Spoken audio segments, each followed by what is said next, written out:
Muito bem, caros alunos, estamos começando mais uma aula.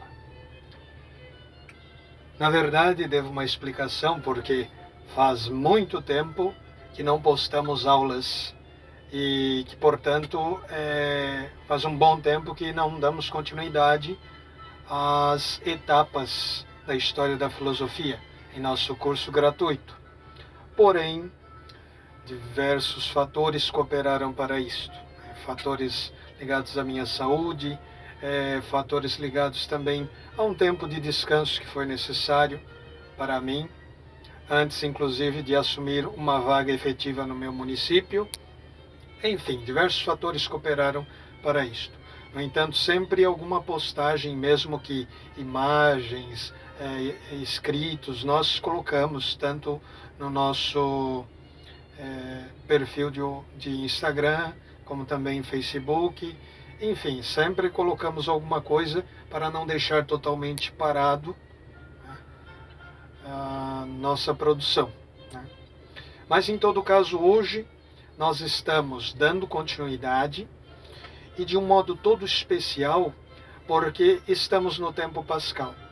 E eu sempre faço questão nesses tempos especiais do calendário da igreja, eu faço questão de realizar uma aula onde eu tento interligar aquele mistério que se celebra com a filosofia.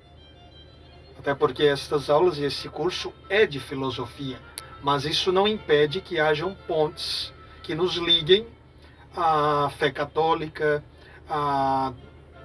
aos mistérios que fazem parte desta mesma doutrina, enfim.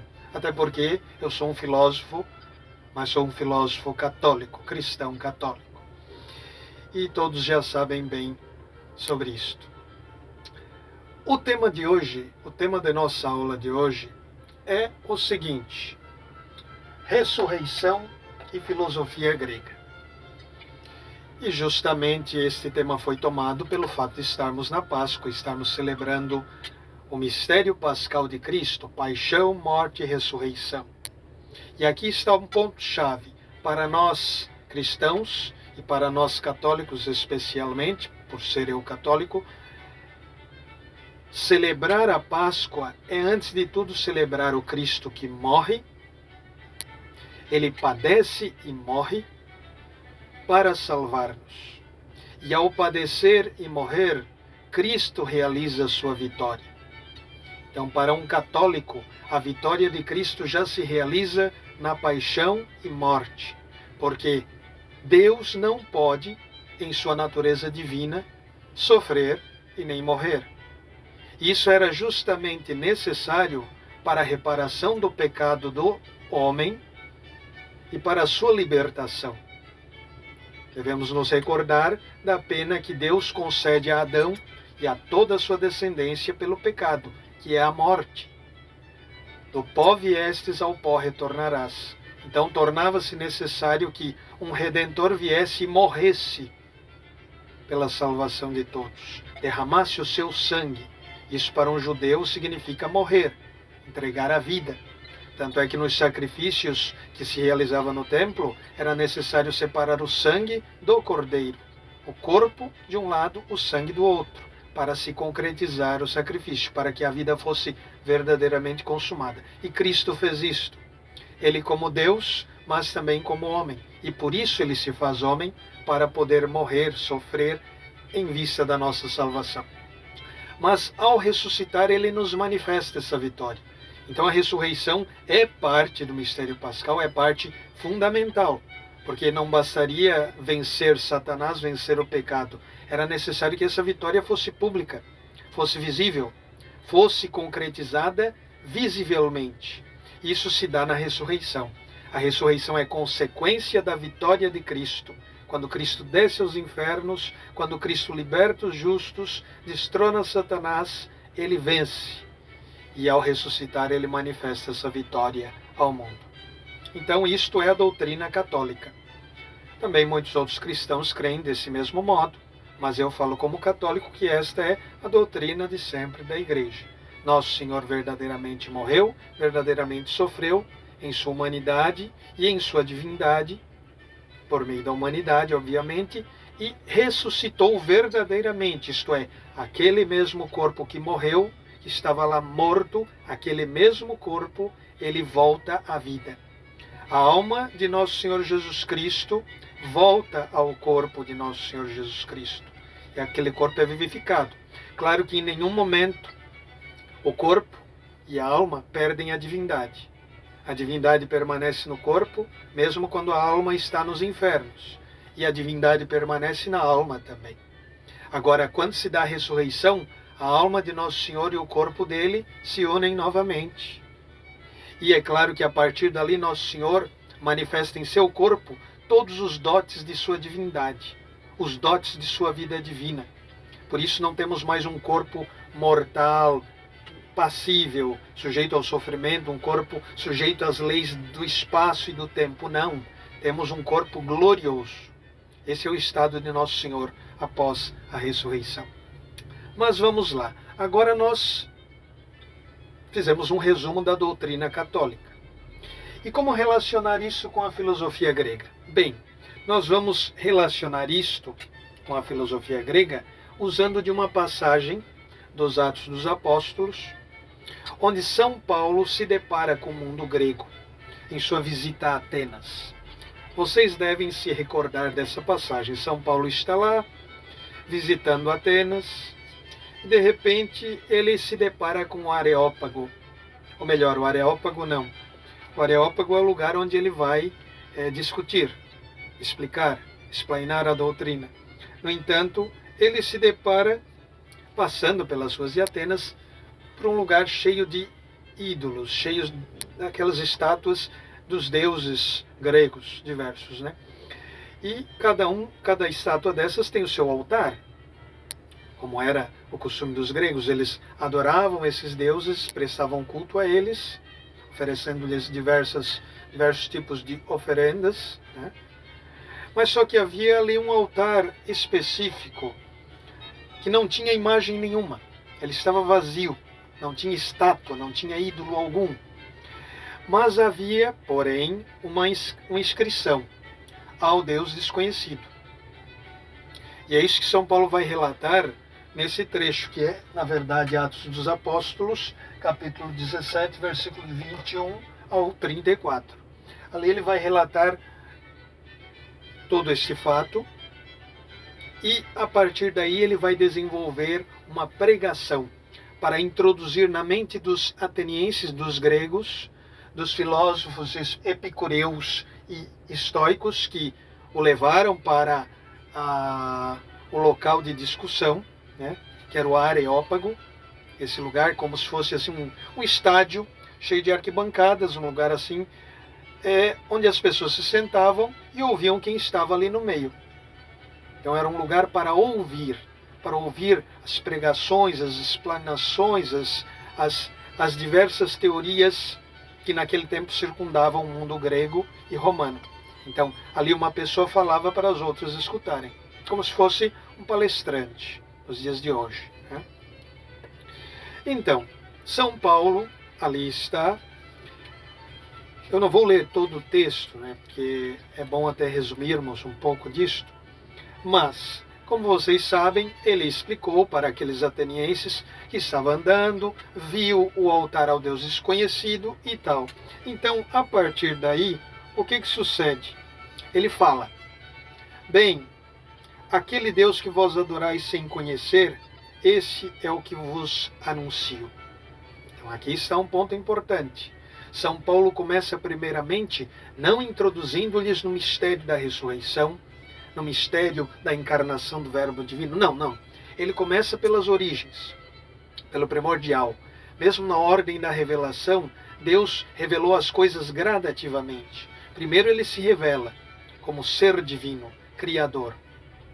E depois vai revelando pouco a pouco as demais coisas, até chegar em seu Filho, até chegar no mistério da Trindade, onde Deus se revela plenamente, revelando-se.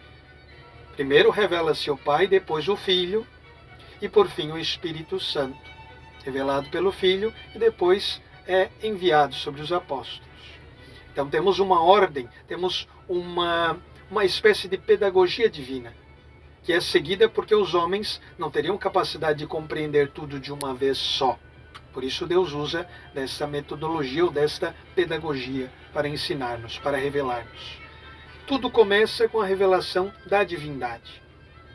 E mesmo na ordem natural, na ordem racional do nosso intelecto, se pensarmos bem, o primeiro indício, a primeira certeza que podemos ter em relação a Deus, inclusive com a própria inteligência, com a percepção do mundo criado, da necessidade que as criaturas têm de um Criador, a primeira coisa que podemos perceber pela inteligência, mesmo sem a revelação, é que existe um Criador, uma causa primeira para todas as coisas. Então, é sempre a constatação da existência de Deus o primeiro ponto para conhecermos melhor a Deus. E depois vêm as outras coisas. Aqui São Paulo, portanto, mostra que esse Deus desconhecido, um Deus que não tem imagem, não tem figura, não tem ídolo, não tem estátua que o represente, pelo menos originalmente, porque no princípio Deus realmente não tinha figura alguma, não tinha imagem, não tem corpo. Deus é só espírito em sua natureza divina. Então, realmente, Deus em sua natureza divina é como eles retrataram Deus desconhecido. Não tem uma imagem específica. E é esse Deus sem imagem, sem forma material, que nós cristãos, que nós cremos. Um Deus que é espírito, não matéria. Isso São Paulo vai deixar claro depois em vários pontos. Quando, por exemplo, diz, vamos ver aqui, para não pegar todo o texto, senão não daria tempo nesta aula de 20 minutos. Mas Deus que fez o mundo e tudo que nele há, sendo Senhor do céu e da terra, não habita em templos feitos por homens. Se este Deus não tem um corpo, não tem uma forma física, ele também não depende de templos. Os templos podem até existir para nós, para nos ajudar no culto a Deus. Mas não que Deus precise morar em templos, porque Ele é espírito, a matéria, as intempéries, os vendavais, isso não lhe faz qualquer mal, não lhe afeta. Então, mais uma constatação da natureza espiritual do Deus Altíssimo. E ainda mais, São Paulo faz ainda comparações, ou melhor, ele usa de elementos da própria cultura grega, quando diz assim, como aliás disseram também alguns dos vossos profetas, pois somos verdadeiramente da linhagem deles. Dos profetas não, perdão, poetas. Qual era o poeta aqui ao qual São Paulo se refere? Se não me engano, era um verso de Arato, um poeta grego. Este poeta falou que realmente somos da linhagem dos deuses. Claro que se referindo aos deuses do paganismo. No entanto, podemos perceber, se percebemos que Deus é a causa primeira de todas as coisas e que nós somos criados por Ele, fomos criados por Ele, e não qualquer tipo de criação, porque o ser humano, diferente dos demais seres criados, ele possui capacidades excelentes, muito mais perfeitas, muito mais elevadas, que nos assemelham muito mais a Deus do que as demais criaturas. Nós possuímos inteligência e vontade livres, inteligência que nos permite conhecer de forma abstrata a realidade e vontade que nos permite agir livremente, coisas que os animais irracionais não podem fazer, coisas que os seres brutos não podem fazer. Uma pedra não pode entender, não pode querer. Um cachorro não pode entender, não pode querer, pelo menos não pode fazê-lo de um modo pleno, apenas segue um instinto. Agora nós podemos entender e querer, buscar livremente as coisas. Isso já é uma demonstração de que nos assemelhamos a Deus, não só pelo fato de sermos criados por Ele, mas de sermos a obra-prima da criação divina. como cremos pela revelação. Mas São Paulo usa disto que está ali na poesia grega para introduzir os gregos em algo que sim, está na revelação, mas que pode ser também entendido pela razão. A razão humana pode perceber essa semelhança que temos em relação a Deus, justamente por sermos a obra-prima de Deus, em relação aos demais seres criados, né? E ainda mais, quando São Paulo usa dessa expressão, ele quer mostrar-nos o seguinte, ou quer mostrar a eles também o seguinte, que se afinal de contas, nós somos aqueles seres que mais nos aproximamos e mais nos assemelhamos a Deus, e nós somos possuidores de uma alma imortal e espiritual, quanto mais Deus. Deus, que é muito mais perfeito por ser a causa primeira de tudo, não poderia ser composto de matéria em sua natureza divina. Teria que ser composto apenas de espírito, ser um ser espiritual, um espírito perfeitíssimo. Isto é, totalmente imaterial. Então, São Paulo aqui mostra àqueles epicureus e estoicos que Deus não pode ser nem uma estátua e nem um ser criado, ou ter semelhança de um ser criado em sua divindade. Mas aí, o que vai chocar, gerar uma espécie de escândalo em meio àqueles filósofos é o que São Paulo vai terminar. Ele vai terminar dizendo assim, ele vai falar da criação, vai falar que Deus estipulou um dia da justiça e tudo mais, mas, porque ele fixou um dia em que há de julgar o mundo conforme for de justiça por aquele homem, que ele destinou para juiz e do que deu fiança a todos, ressuscitando-o dentre os mortos. Aí, aqueles epicureus, estoicos, a maioria deles diz, vamos se ouvir em outra situação. Como se dissessem, não, o que ele está falando é sem sentido, vamos embora. E alguns poucos ficam. Dionísio, Areopagita fica, Damares também, que estava ouvindo. Alguns poucos permanecem ouvindo São Paulo e tornam-se discípulos. Mas a maioria foi-se embora. Por quê? São Paulo estava falando da divindade que é espírito, da divindade que é incriada, da divindade que está acima de todos os seres criados, mas depois ele fala de um homem ressuscitado dentre os mortos. Algo descabido para os gregos. Porque para eles pensar, em primeiro lugar, num homem divino, eles poderiam pensar num Deus com forma humana, como eles realmente criam. Os deuses gregos tinham formas humanas, eram antropomórficos, tinham forma humana. Agora, quando São Paulo manifesta, primeiramente, a divindade como algo que está acima do humano, mas depois coloca Nosso Senhor como um homem ressuscitado, ele está aqui explicando e expondo um mistério, o mistério da encarnação do Verbo. Nosso Senhor Jesus Cristo, verdadeiro Deus e verdadeiro homem. E por ser Deus, ele ressuscita. A ressurreição aqui, para nós e para eles, é prova da divindade de Nosso Senhor.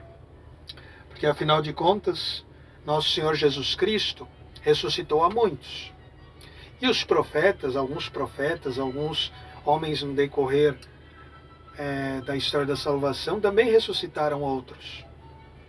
Mas ninguém nunca ressuscitou a si mesmo. Isso só Deus pode fazer. Só Deus tem o poder, porque Deus seria o único que mesmo após a morte permaneceria em sua existência, continuaria existindo, mesmo que morresse de algum modo. E foi o que aconteceu com nosso Senhor Jesus Cristo. Ele morreu verdadeiramente. Mas não quer dizer que a divindade tenha deixado de existir. Não, a divindade não morre.